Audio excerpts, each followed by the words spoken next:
welcome our friend BstMstR. What's going on? You know, it's my weekend. So I actually, I work a graveyard shift. So everything is backwards for me, AM, PM. It's like nighttime for me, I've worked shifts like that in the past too. I know exactly what you mean. I just wanted to, like, full disclosure, I'm drinking. I've been up all night. It's nighttime for me. Well, there you go. Take a swig for me, brother. Well, that's what's up, man. Thanks for joining us then on your I don't know if this would be your you're about to go to bed probably. Yeah, I mean, it would be bedtime if I had to work tomorrow. I'd be going to bed in a couple hours, actually. I got a good routine, but it's my weekend. So I actually live stream on the weekends because that's when I have the time to do it. Now, how late do you usually live stream? Because I think I've been having a hard time catching them because they've been going on pretty late, and I go to bed pretty damn early.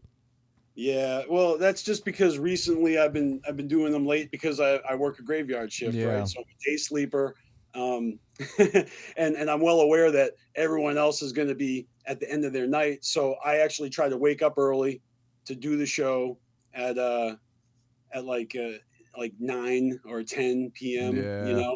And it goes like 4 or 5 hours, so it's going into like 2, 3, 4. You know what I mean? Mm-hmm. So tell us, like, what do you?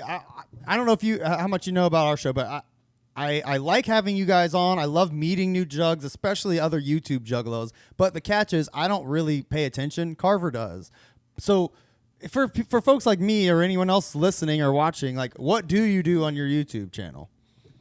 Carnival Spirits is a group channel created by Scotty Two Balls 10 years ago.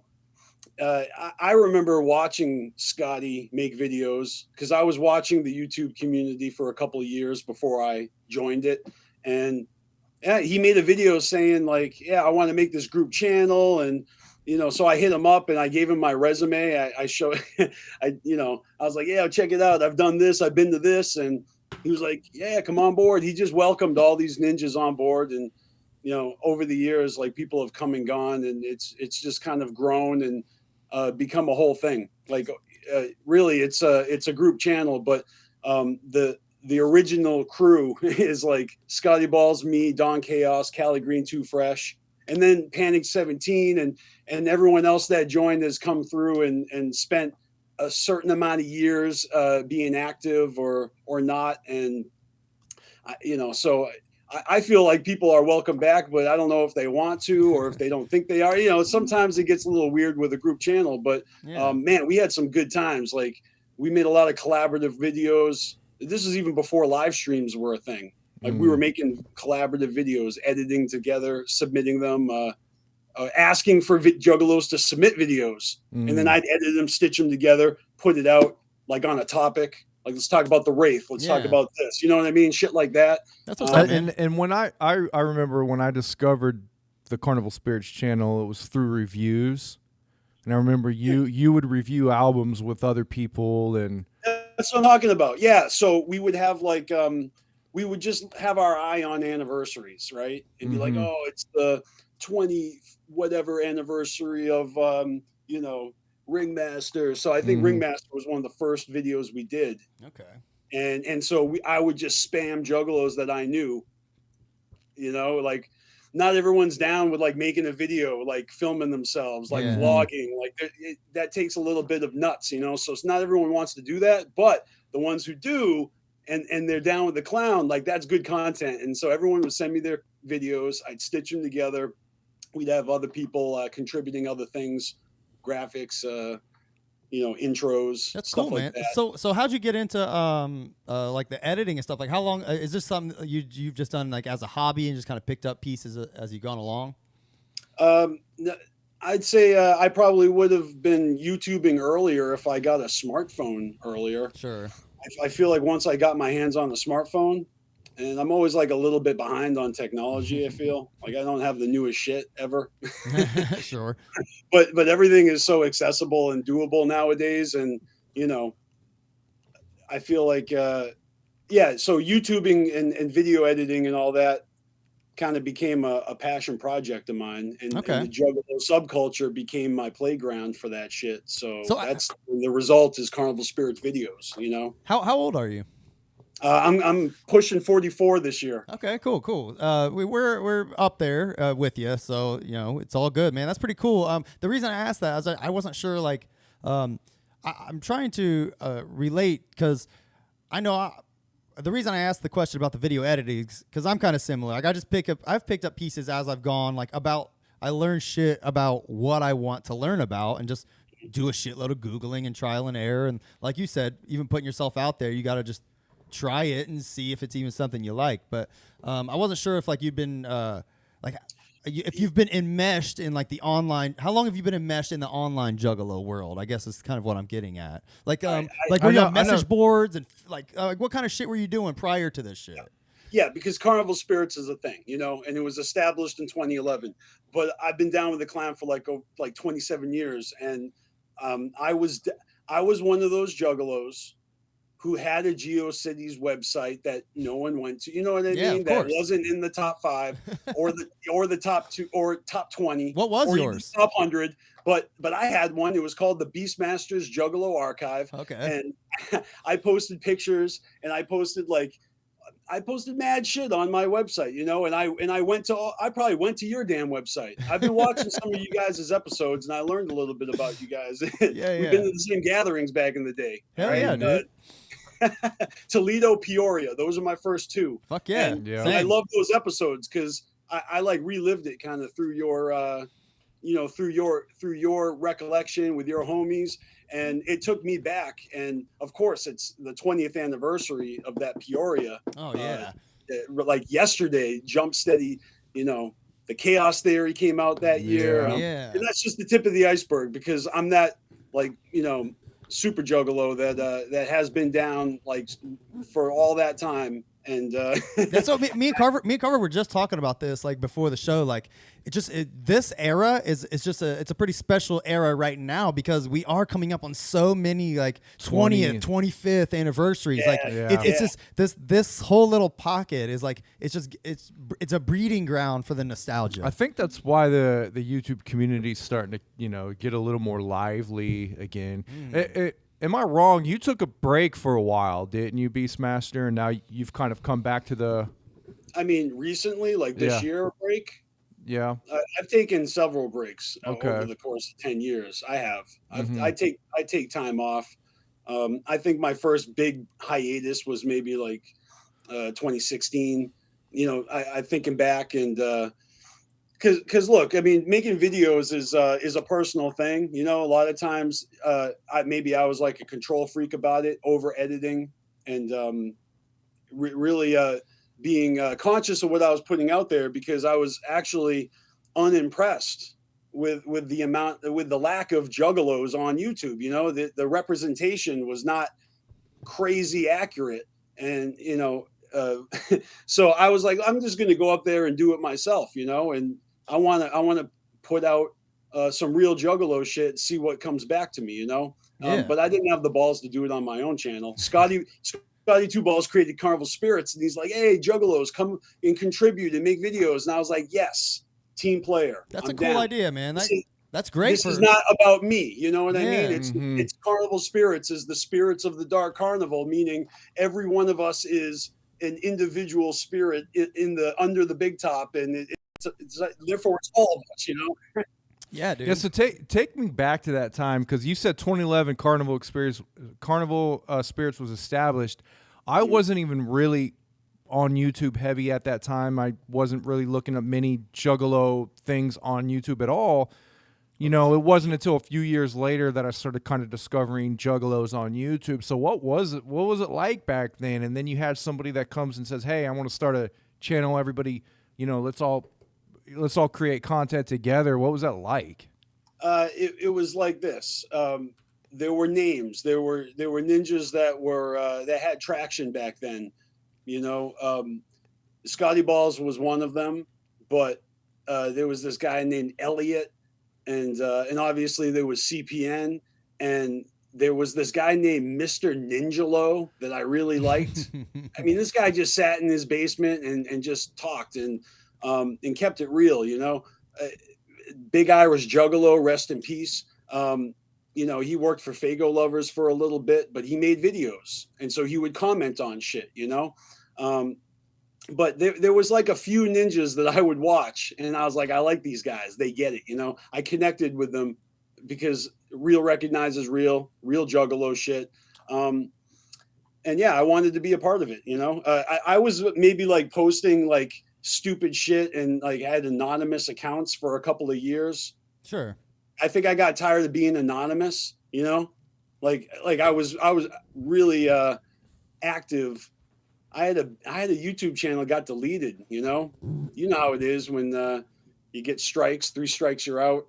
I think what did it was the Golden Goldies. Like I got my hands on the footage of that that Riddlebox release party and the Golden Goldies performance. I tried to post that, and that shit got taken down and it got my whole channel deleted. It was called Juggalogical. That's crazy.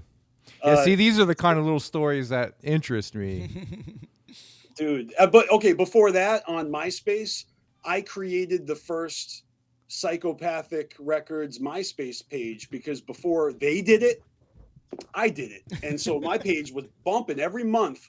In the blog section, I put different songs. Like you know what I mean? The music page, you can put different, you can put 5 songs on your player. Every month I changed the songs and I document it in the blog. So you could go look and see what songs I played last month and the month before that.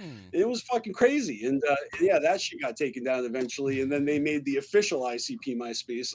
Damn, dude. That's what's up, though. I like that kind of shit because, I mean, especially back in the early days of the internet, man, it was kind of Wild West like that. Yeah. It really was. It was funny because it was a little window of time. It was a little window of time, because I didn't even join MySpace when it started. Again, I'm always late with shit. Like I'm like, oh, MySpace is already like, played out. I'm like, let me put my music on there. Trust me, we are too, man. I mean, we didn't start this podcast until 3 or 4 years ago. So I mean, we're pretty late to the party as well. But honestly, it was things like Carnival Spirits, DC Fago guy, CPN. Then I started kind of seeing those were the first kind of Juggalo YouTube videos that I was seeing in it. It stuck with me, and it's because of that is why I personally wanted to start a Juggalo kind of channel and podcast. So I watched the first episodes and I binge watched like all the way up to Jekyll Brothers, like every episode. And it's cool because I could tell that there were time gaps in between each one. Yeah. For sure. We would take months off. Yeah, we did that a lot. We've been trying. That's one thing, man. You gotta try to stay consistent. That's how you get. That's how you get people like cool people to stick around with you, like DC Fago guy and Ninja with a Pencil, Justin Manny. People that hang out with us every week. Like they ain't gonna show up if you're fucking taking months off at a time. And we've realized that's right because I stopped. I stopped showing up and they stopped watching my shit. I'm just kidding. I love you, Ninja with a Pencil. DC Fago guy used to be on Carnival Spirits. We actually gave him a platform. Like he put hella videos on our channel for a long time until he wanted to go solo and build his channel and brand up. Oh, he wanted to go make his MNE. I see. Well, DC, you bastard. The thing is that at the time that he was on the channel, he was the most active ninja on the channel. So it was a blessing, because my thing is I always wanted everyone to be active all the time, and I might have this like this reputation of just always bugging people like, yo, you're gonna make a video, because that was me. I was micromanaging and I was calculating and scheming all these projects, and these guys were all really awesome to work with, but maybe not everyone has the tenacity I do to keep going, and it's just like it's old. So I don't blame people for getting tired of me or just getting tired of making videos and stuff. But when I see new ninjas pop up and they're doing shit that we've been doing, I love it. I like the climate out here where I see everybody making their videos, and it's way fresher than it was when it was like stale and there was just 1 or 2 people. So when there was just only one or two people, Well- it wasn't that cool. You know? Well, that being said, it's gotten easier to do it. I mean, 10 years ago, 12 years ago, it was a little harder to do. Yeah. I would say, you know, so it's not that, you know, we got the technology now. The apps are a lot easier to use. Cameras YouTube are better. was fucking difficult as shit when it was merged with Google Plus, yeah. and the way that they did their live streams. Like they made people jump through hoops to be able to get on a live stream. So we were using other websites. We were going live on different services like stream, and then we would record the audio, and I would make a graphic and post a podcast like with Yep. no video. Yeah, and then when the Hangouts became a thing, you know, when video Hangouts on YouTube became a really easy to do thing. That's when I decided to go live, because I wasn't going live. Think about it. We were making videos. We weren't going live ever. Mhm. So that's breaking a lot of comfort zones. Yeah. All of this shit is about breaking comfort zones for me. I mean, if we can reel it back to, you know, a Juggalo origin story, like my whole life is just, you know, trying to survive and adapt and get by and cope. And so like 90% of this shit is escapism, and the rest of it is survival skills and me just trying to fucking have fun before it's all Yeah. over, you know? No, I dig your attitude, man. Honestly, like you seem like have a level head about it. I am curious though, if like as far as as you put it, your tenacity, getting your partners to do stuff. Well, I mean, look, this is the past 10 years. You know what I Right, mean? right. Like I have a whole different mindset. That's what I was That's going to the thing. ask. People definitely change. That's where I was going. I wanted to ask you about that because it sounds like you've kind of, even you've realized you've kind of moved beyond that, and like you give people a little more grace, I'm sure, these days. So I'm wondering what was it that made that change for you? Like, what was there a moment where you're like, I really got to cool my shit out? Like, let me just chill. Maybe it did you might start have been- smoking weed or something like that? There might have been multiple moments. No, I'm always smoking weed. Hell yeah. You know, that's not even true. Like I take hiatuses from smoking weed, you know. What I think all I can say is this. I knew that, you know, at what we had done on Carnival Spirits was epic as fuck. You Yeah. know, every memory of every project, every like you said, you saw those album reviews. Like those took a lot of time. Yeah, you know? those were definitely epic, man. I lived off those for a while. And shout out to Cali Green Too Fresh. You know, we collaborated. These are collaborations where we would work together. Panic 17 and I would work together. He would make a video.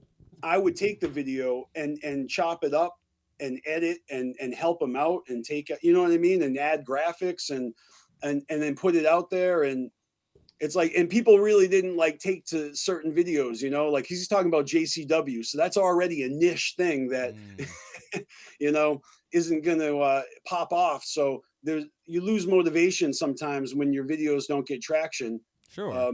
And I see it's like a disease out there, or at least it used to be, with, I don't know, like going viral or becoming number one or something. Yeah. Like I'm just saying, like when I started, on Carnival Spirits, like the boy Blue was already delusional with monetization, thinking that he was God's gift to the Juggalo world, and it was so like I actually like came into the whole situation like trying to be cool with everybody because everyone was fighting with each other, and I'm like, hey guy, I tried to play devil's advocate. I'm like, yo, can't you just let Boy Blue be Boy Blue? And I'm like, hey, Boy Blue, can't you stop being a douchebag? And nobody wanted to comply. So I was like, all right, fine, fuck all y'all, you know? Yeah, we get it, man. Hey man, I can definitely relate. There was a time when I was younger where I was that guy. I was pushing too hard. I wanted everybody on a schedule. I wanted everybody to be producing a certain type of thing, and it was when we were really young, when we were younger and we were into music. I was definitely the sole, I would say the sole pusher of that. Everybody was doing their thing, don't get me wrong, and everybody was contributing their talent, but I was like, you know, it has to be this way. It has to be done at this time. So I have since then completely lost that kind of drive to, you know, I'm not like that anymore. In fact, I'm probably the opposite of that now, but I can definitely agree and, you know, relate to that. So, well, it goes deeper than that because, all of my character flaws are on full display Mm-hmm. on my live streams. Like I'm really not playing a character. Like I'm annoying. You know, I'm a little I'm a little much for some people, and I actually kind of lean into it because because I really got nothing to lose at this point. And like I said, I've been breaking comfort zones little by little my whole life. And I would say that the best is yet to come because I've dropped a lot of inhibitions that I used to have. And you look at old pictures of me when I was a young juggalo, I was awkward as fuck. I'm like Napoleon Dynamite in clown paint. I'm just like fucking derp, you know. It's like I had like a speech impediment as a kid. You know, I have a lot of hangups. I got mommy issues. Like I got fucking problems, man. You know what I mean? And I'm a juggalo. So the acceptance that I feel in the juggalo scene, I know how everyone else feels when they come into the scene and they're just like the washover, you know, like the love bombing of juggaloism is it's kind of life changing when all you know is shit and everyone around you is shit. And I'm not saying I was raised by bad people, but yeah, I mean people in high school, you know, just racist relatives, like you grow up and then the wool is pulled from over your eyes and you see how ugly the world is and how the shit is run. And some people go down the conspiracy theory route and other people, you know, grab a hold on religion. And, you know, some people just like dive into whatever escapism it is, or if it's music or, you know, some people are just driven, you know, but even driven people are polarized by something, whether it's politics or religion. And, you know, look at ICP. Okay. I mean, ICP just kind of came into my life, blew my wig. I've been following them this whole time. Mm-hmm. Like I haven't even like, you know, made a big deal out of it. Like maybe like 10 years ago, I started making videos about it, but over the course of 27 years, like the first 3 years that I was down with the clown, I never bought a t-shirt. You know, I never fucking tried to get anyone to fucking, you know, whoop to me. You just secretly enjoyed on your own time? It wasn't a secret. It was just concerts I was going to. Like there wasn't the family era. It was 1997. Yeah, for sure. So tell us then, like, let's get into that. Like what got you into, who introduced you? What cousin or big brother introduced you to ICP? Oh, Tommy Brow, my best friend. Nice. Everybody's got a Tommy Brow, man. Everybody's got that. Yeah, Tommy Brow is like my brother, because I don't have a brother. I don't have an older sibling at all. But Tommy, I've known him since kindergarten. You know, grew up around the corner from each other. We're really tight when we were kids, and we kind of drifted apart, I'd say, junior high school, because the system, you know what I mean? Like he was put in different classes, I was put in different classes, you know? Yeah.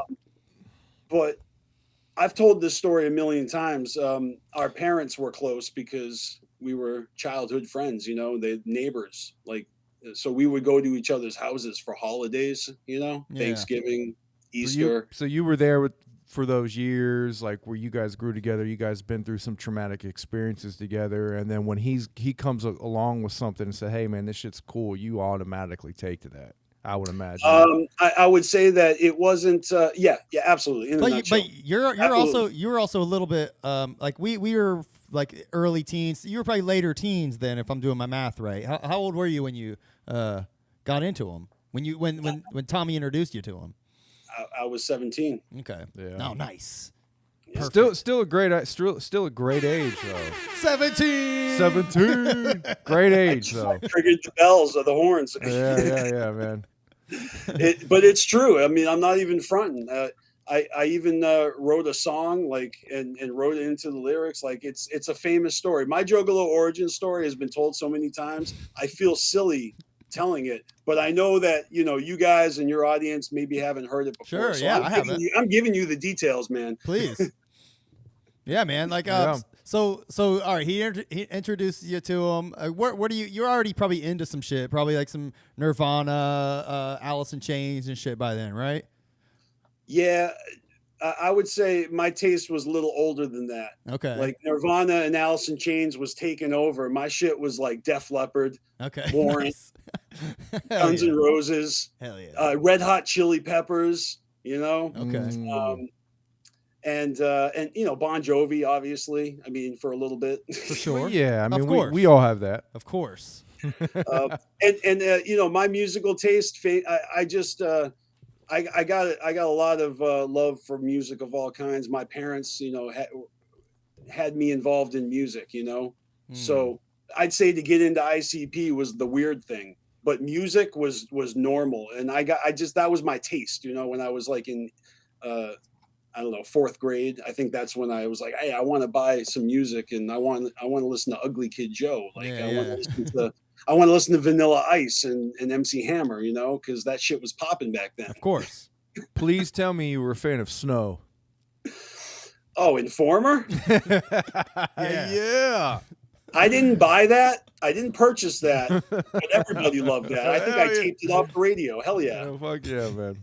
Yeah, because that's what I would do. You make mixes, you oh, record off boombox cassettes. And so when I started getting to ICP, like jumping into that, I was making like ICP mixtapes and then CD mixes and all that shit. That's what's up, bro. Hell yeah. So you're getting into them. How does that come out? Like, what's the first song or album you hear? How does Tommy like ease you into that? Yo, I can't even resist telling you the same way I do it in my song. All right. This is like a quote. All right. In 96, when I was 17 at the Browse House, Easter Sunday wrestling, Tommy B enthusiastically introduced me to a little something something off the riddle box. Curiosity cracked open carnival doors when Malenko dropped in and out of record stores. I'm just saying, nice. I got a whole song written about it. Yeah, that's dope. So wait, so were you actively rapping, or you were just writing raps and shit back then? I wrote that after the fact, like 20 years ago. Okay. It's a thank you letter to ICP. It's called Dear Joe and Joey. Oh, that's what's up. So I put it out there on MySpace, and like 15 years ago, it got played on Fuck Off Radio. So it was like, hell yeah, oh, that's everyone sweet. heard it. Damn, that is pretty cool. That's man. really cool. What did they even say? Did anyone like what kind of comments did they even have about that? Well, it wasn't like Shaggy who played it. It was the Off the Clock episode. So it was like Nathan Extra and Leah. So they liked it. They loved it, and I got the audio of them. I played it. Cool. Played it on Carnival Spirits and shit. Leah even like came to tears about it, and they fucking loved it. But they got me a performance at the Gathering in 2007. Wow. Like I got to perform on the Bombhouse stage. I'm in the booklet and everything. It says the BstMstR. Oh, sweet, dude. That is cool shit.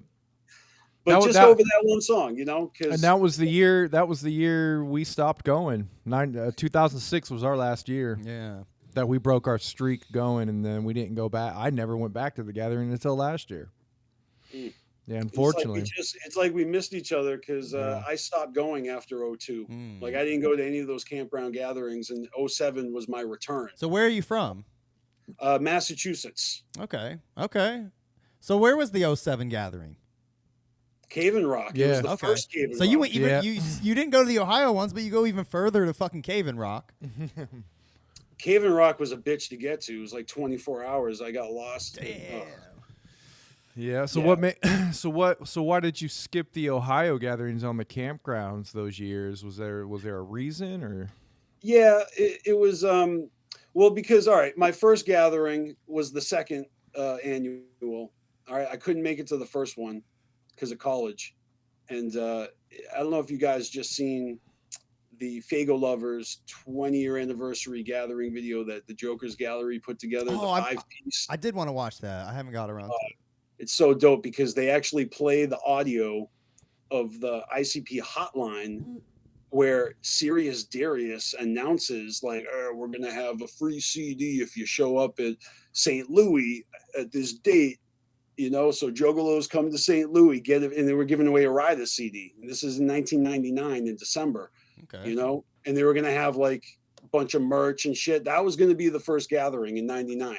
And they played that audio on that fucking episode because I haven't heard that in all these years, but I bought a plane ticket. I actually bought a plane ticket to St. Louis to go to Vinyl Record to get a copy of Riders, and then they canceled that shit. So I was stuck with a non-refundable plane ticket that I had to Well, That's paid bullshit. or to transfer it to go to Florida and Sue I them spent the money in motherfuckers. Florida. Sue Alex Abbas. Fuck him. Let's find him, man. Let's hunt that motherfucker down. So I would have been at the first gathering. If the first gathering actually happens, they kind of like didn't plan it out very well because they kind of hid the gathering aspect like that was a secret. You know, like everyone's going to show up to get a free CD and then surprise, here's all this merch and I a see. concert. So, you know, You're like, when they you're like, finally fool did me it, once. Fuck you. You know yeah. that. No, I couldn't make it the next year because of school, you know. So Yeah. by the time the second annual came around, I was going to go no matter what. And I had the time of my life.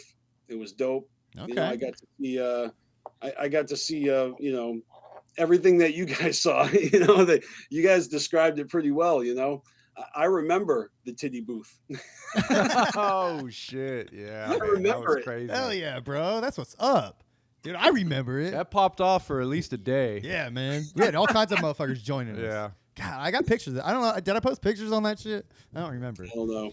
Oh, But man. I'm just saying, when you guys did that episode, that was great because not a lot of people talk about those memories. I do. Yeah, Too yeah. much. And I on Carnival Spirits, I'm a broken record. My audience has heard me tell these stories a million times, but Hey, but that, I They're mean, good stories. that's man. what's cool about like first of all, the fact that you can be a juggalo for this long is it's a novelty right now. You know, like I have been a juggalo for 20 plus years. It's just crazy. You know what I Yeah. mean? Like you never thought this day would come, you know. So having 20 years of experiences, all of us have like wacky little stories about these events and shit. So it's great hearing them. and not to get too sidetracked, right? I just wanted to put it into context because I missed the first gathering. I was hella aware of it and wanted to be there. So when I went to the second and then the third, right? I went to Toledo and then Peoria. Obviously, the Wraith coming out was what it was all about, and I'm just saying, like I graduated.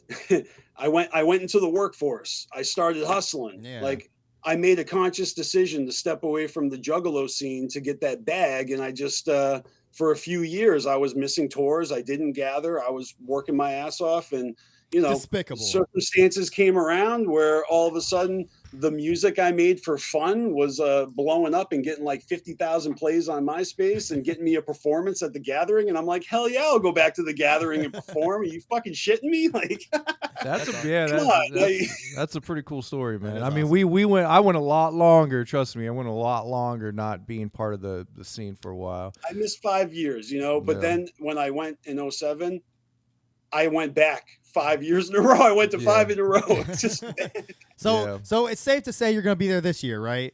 Yes. You're going to be at the podcast booth. Ooh, right? Yep, Now yep. I know you guys are now fucking headlining, which is bullshit, but we'll allow it. Well, according to the flyer, we were headlining, then Carnival Spirits joins, and somehow Nope. they get listed before us. I got a surprise for you. I made the same mistake when I first saw the flyer, and then I realized that motherfucker is alphabetical. No, it's not. How dare Yes, you? it is. How dare you tell us that? That is Yes, bullshit. it is. We I were thought I was at headlining. the top, and then I was like, "Oh, wait a minute! I started here, and now it's alphabetical." No, you motherfuckers. No. I refuse to believe that. You're headlining, we're co-headlining. That's how it is. Yeah, exactly. Exactly. Hey, I when I first saw it, I was like, "God damn!" He put me right on the top of the list. I was the last one to sign up. I know, man. We're just fucking around. There was a couple questions in the chat. So hold on. Justin Manny was asking, do you mind if he makes his wife start calling him BstMstR? I don't get that question, but sure. And then Justin Manny also said, wait a minute, is BstMstR actually Carver? And that's why they haven't been to the gathering at the same time. I don't understand that question, but sure. I think what they're saying is that you're like my fourth doppelganger Yeah. because I got so many of them. Wait, Carver cut his long hair, but yes, early in our show, he had a very similar, especially with the glasses. Yeah, Very similar if look. you watch earlier episodes, I had long hair and glasses. Yeah. We might be. This is pre-recorded, and Kyle's just editing it together. Yeah. See this guy's smart. He knows that you used to rock a puppet and you're all about throwing your voice and yeah, this is all fucking I did rock a puppet, by the way. Yeah, that's what he's saying, man. That's awesome. That's good shit.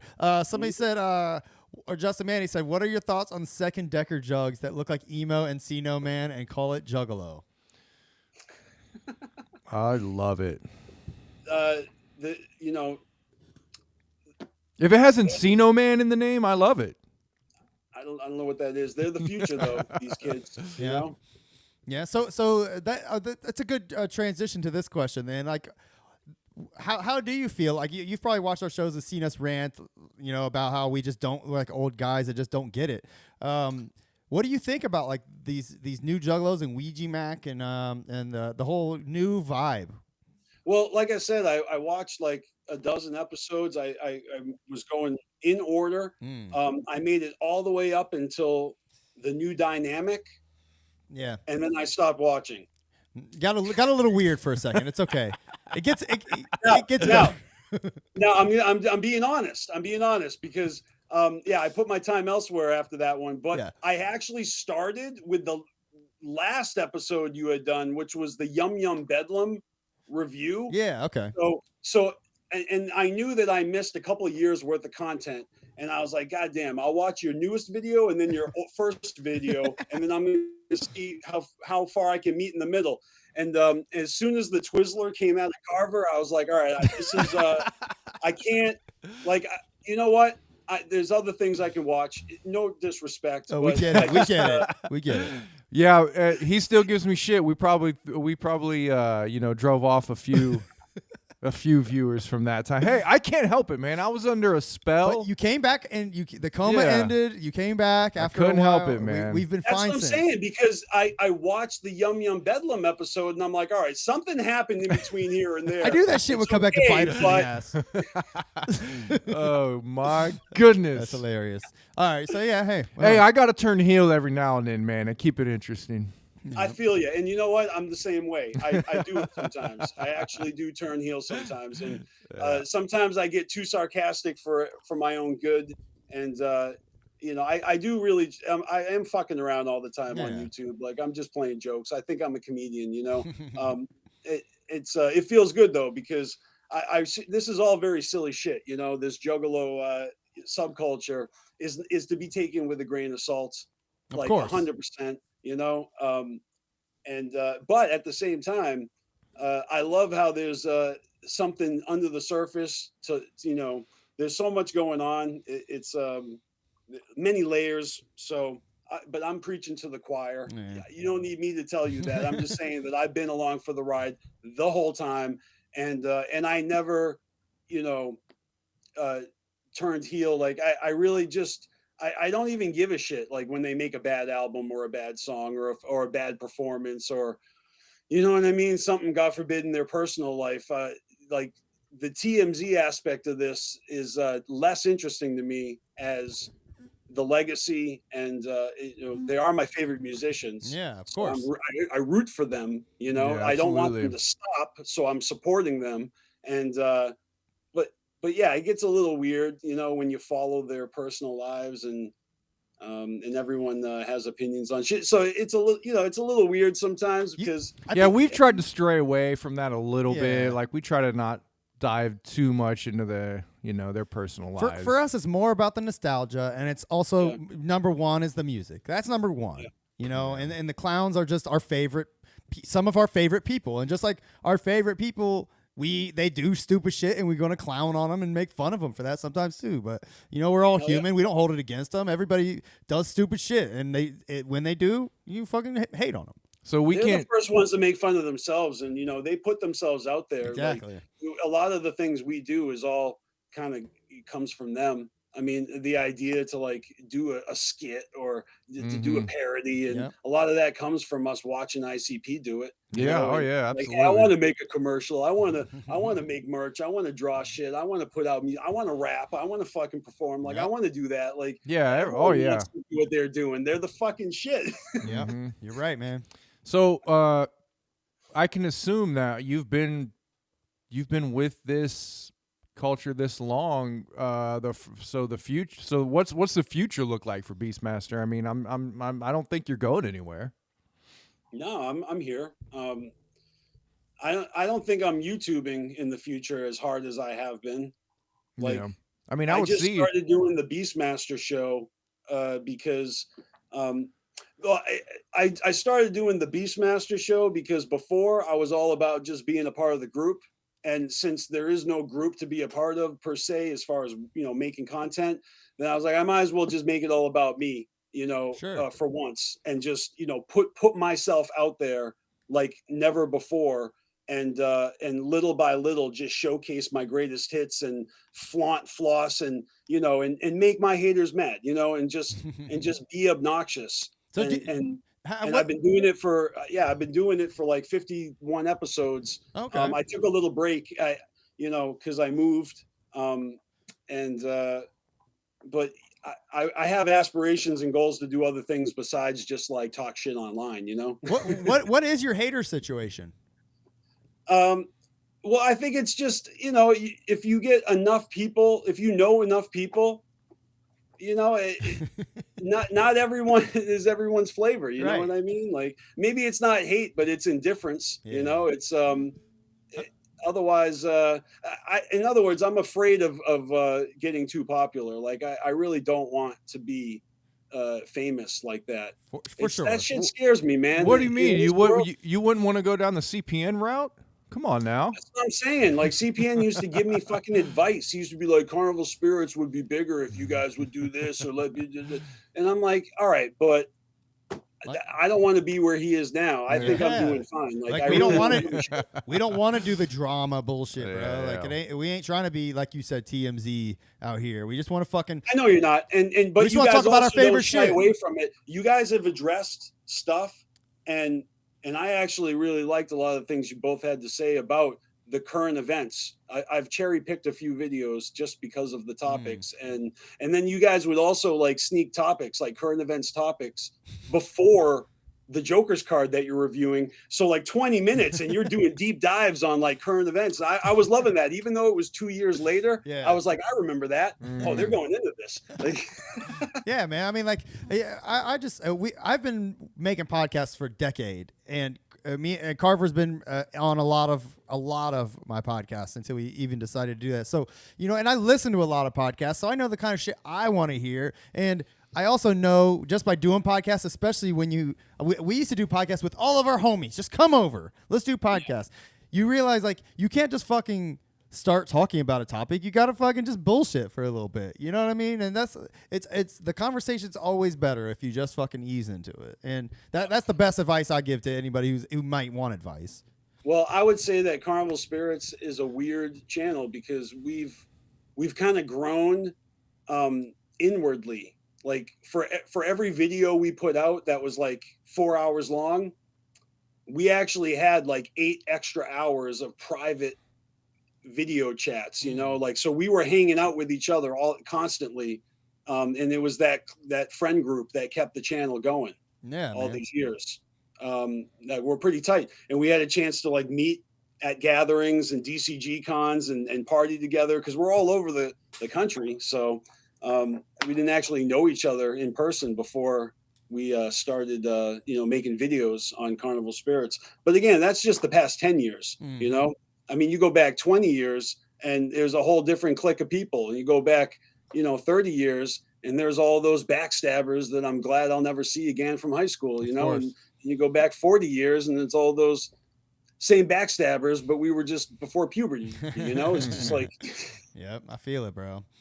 Well, we're gonna get into The Shining here, but I wanted to ask. I always ask, do you have anything you wanted to show or maybe floss or discuss before we let you go? Anything you needed to get out there?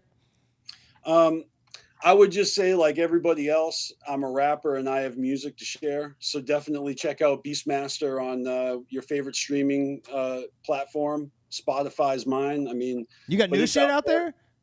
Yeah. Oh, that's what's up, dude. I didn't know. Yeah, you were working on an album. I think the last episode I saw was a couple weeks ago on Friday, and you were talking about releasing an album, right? Yeah, I'm working on my sophomore album right now, and it's been 10 years since my first album. So that's what kind of That's my that's what Carnival Spirits has done to my rap career. You know, Okay, that's Yeah. sweet, dude. I love that. Hopefully, we can have an album come out too one day. I like that. You give me inspiration. That's cool. Do a collab album at one point. yeah, I rapped. I rapped at the Gathering, like I got booked. You know, Yeah. but I wasn't a rapper, so that was my first performance ever, and I loved it. So I hooked up with local rappers in Massachusetts and started working with them. I joined the label. I did tons of shows over the course of 2 years. I Cool. just wanted to get experience, and made mixtapes, and we recorded tons of songs. And after a few years, everything kind of, fell apart. Everyone went separate ways. And I just felt like I wasn't a real rapper without an album, so I put out an album in 2012. And but at that time we were doing Carnival Spirits, and I think I was just a little bit more focused on Carnival Spirits than I was with music. Yeah, I get it. I get it. Hey, man, I never lost that passion, though. I've been writing this whole time, so I've been sitting on mad shit, and an album's going to come out of me quickly because I built a fucking studio. I just moved. I'm in a whole new place. So when can we expect that? Before the end of the year, dope. This year. All right. Yeah. Any exclusive info? What's it called? Have you put that out there yet? Come on. Working title. I mean, it could change, but it is tech. If it doesn't change, it's going to be called Rhino Logs. Okay. That's cool. Rhino Logs? Yeah, like a monologue. Oh, I see. But change it to Rhino. Okay. Rhino Log. I dig that. All right. That's Hell pretty yeah. cool. I've never heard that before. That's cool. So if people look for Beast, I wanted to ask that. Why BstMstR? Well, it was a handle, online. Mm-hmm. I used to play Ultima Online. I think that was the first time I used BstMstR as a handle. But, there's that movie, you know what it is? It's that quote from Fear and Loathing in Las Vegas in the very beginning. He who makes a beast of himself gets rid of the pain of being a man. Okay. It's that metaphor of conquering my demons. It's that in a nutshell. Okay. That's what BstMstR is. That's dope. That's really dope. That's a good answer, man. I love it. Yeah. I thought maybe you just really loved cats. No, but I got an audio clip with Shaggy. I called into I don't know, King of the Hill, Scrub of the Hill, King of the Scrubs. That was what the show was called. Okay. I tell him, I'm like, "What's up, I'm BstMstR?" He's like, "Oh, BstMstR? You mean like with the ferret and the?" Yeah, that's like that '80s movie and shit. Of course, Shaggy would say that shit. Yeah. So and I got the audio because he's like, "Do you have a mullet?" And I'm like, "No, I used to." And he's like, That's funny. Anyone who had a mullet's good in my book, guy.